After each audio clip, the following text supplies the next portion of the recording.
विषयों से अनुराग रखता है तो पाखंडी है। बिन विवेक वैराग्य भक्ति बिनु सत्य न एको मानो, भगवत विमुख कपट चतुराई सो पाखंड नहीं जानो। भगवत ऋषि जी कह रहे विवेक और वैराग्य और भक्ति से युक्त हृदय है सो तो सत्य है, अगर विवेक और वैराग्य और भक्ति नहीं तो पाखंडी है कोई भी हो। तो बात विषयों से वैराग्य की है, बात भगवत तत्व के ज्ञान से है, बात भगवान के अनुराग की है। अगर एक गृहस्थ में आता तो वो महात्मा है। भगवान ने कहीं भी वेश का वर्णन नहीं किया गीता जी में, भगवान ने लक्षणों का वर्णन किया है। कह रहे वासुदेवा स्वरमित सा महात्मा सुदुर्लभा। महात्मा कौन है? जो सबको भगवान का स्वरूप समझता है, जो जितेंद्रिय है, जो मनोनिग्रही है, जो भगवत भक्ति करता है, वो महात्मा ही है, चाहे गृहस्थ हो चाहे विरक्त हो। बस हो जाए। गीतांशु जी सहारनपुर। राधे राधे। राधे राधे महाराज जी। महाराज जी आपके प्रवचनों में सुना कि सिर्फ नाम जप से कल्याण हो जाता है, अगर नाम जप ना हो रहा हो तो क्या दान से भी कल्याण हो सकता है? नहीं, दान एक पुण्य क्रिया है। शुभ और अशुभ दो प्रकार के कर्म है। दान एक शुभ कर्म है जिसका फल सांसारिक सुख है। बहुत उच्च कोटि का दान हुआ तो स्वर्ग का सुख है, लेकिन भगवत प्राप्ति थोड़ी करा सकता है। भगवत प्राप्ति तो भजन से होगी।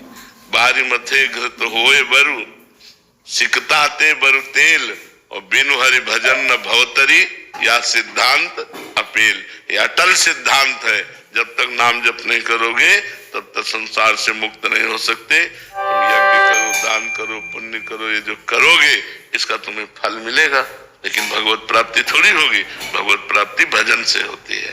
महाराज जी अभी आपने एक प्रश्न के उत्तर में अभी थोड़ी देर पहले कहा था कि उसने दान किया तो उसकी बुद्धि शुद्ध हो गई। संतों बुद्धि शुद्ध का मतलब भगवत प्राप्ति थोड़ी हो गई। और जो काम भाव से देख रहा था सीता सहचरी को तो उसकी बुद्धि शुद्ध हो गई, वो मात्र भाव से देखने लगा, लेकिन भगवत प्राप्ति की थोड़ी बात हो गई। तो क्या महाराज जी उससे उसको संतों का संग और उसके अब संतों का संग करके भजन करेगा तो भगवत प्राप्ति हो जाएगी। मतलब सोपान बन सकता है। प्रथम भगति संतन कर संगा, इसीलिए कहा है प्रथम भगति संतन कर संगा, दूसर ममृत कथा प्रसंगा।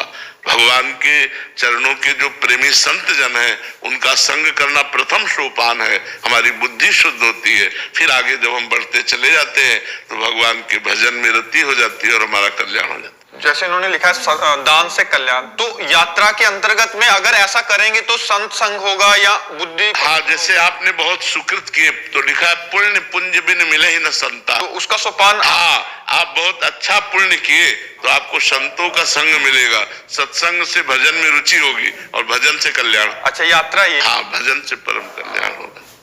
अगर दान पुण्य से होता तो बड़े बड़े धनी लोग ना दान करके भगवान को खरीद लेते, भगवान के धाम में भी पास बनवा लेते।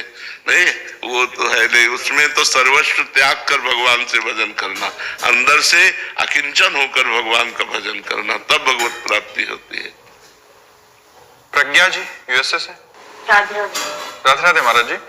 महाराज जी मैं प्रिया लाल की हूँ और गुरुदेव भगवान आपकी और इष्ट की कृपा से इसी जन्म में मुझे भगवान की प्राप्ति होगी। क्या मुझसे निकुंज में अगर कोई ऐसी गलती हो जाए जिसके कारण? नहीं, वहाँ गलती ही नहीं होती, गलती ही नहीं होती। वहाँ ऐसा जो स्वरूप मिलता है उसमें गलती के चांस नहीं होते।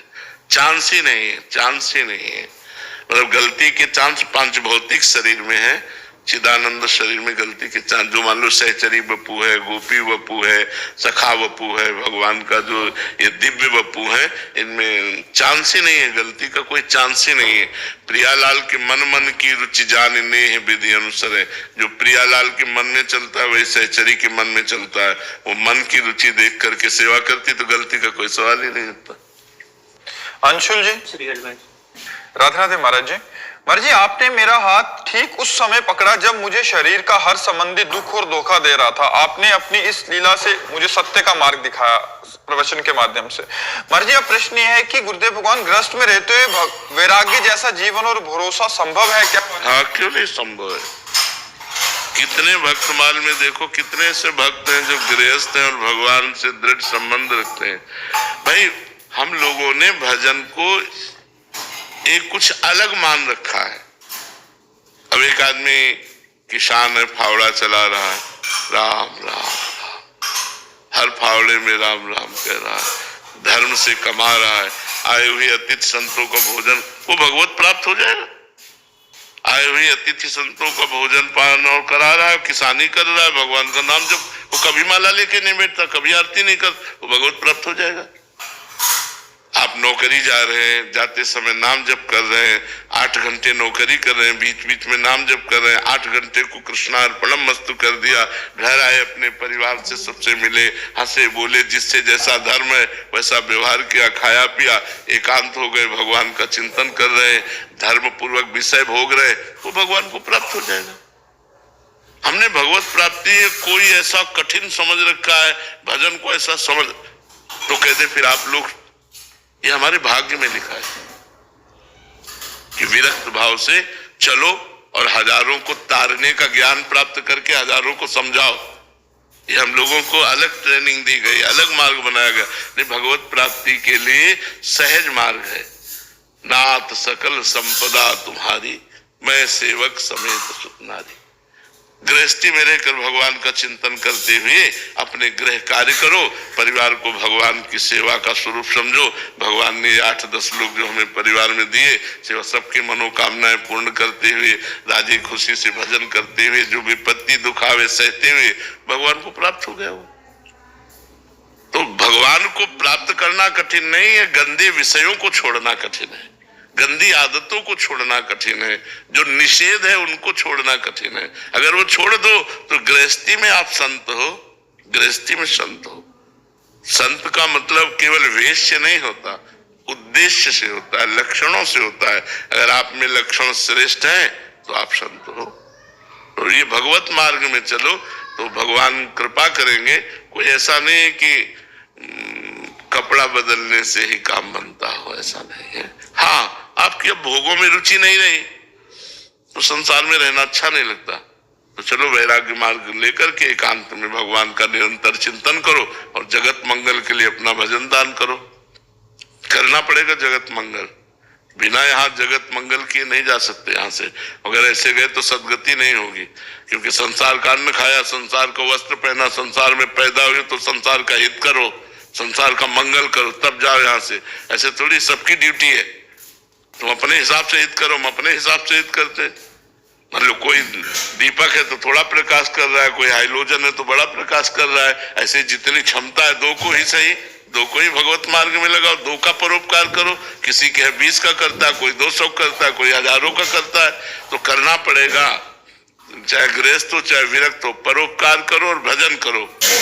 अब जैसे आपका सबसे बड़ा परोपकार माता पिता की सेवा, पारिवारिक जनों की सेवा, धर्म पूर्वक मेहनत से कमाना, नाम जप करना, कोई भूखा दरवाजे आ गया उसे भोजन दे देना, कभी तीर्थ यात्रा आदि गए वहां दान पुण्य कर देना, भगवान का नाम जप कर रहे हैं और ये सब कर रहे हैं, तो वो सब भगवत प्राप्ति का हेतु हो जाता है। ज्यादा मेहनत की जरूरत थोड़ी है। प्रदीप जी जोधपुर से। राधे राधे महाराज जी।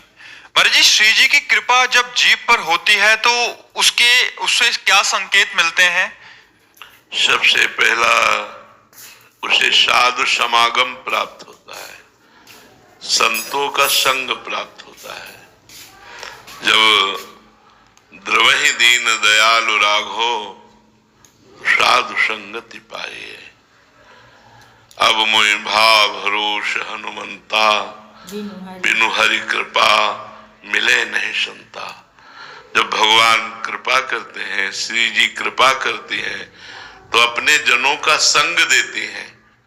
और जब संत संग होता है तो हमारे जीवन से दुर्व्यसन, दुराचरण इनका त्याग होता है और सत मार्ग पर हमारे कदम बड़े जोर से चल पड़ते हैं। और साधु संग की कृपा से हम भगवान को प्राप्त कर पाते हैं। तो प्रथम संकेत संत मिलन।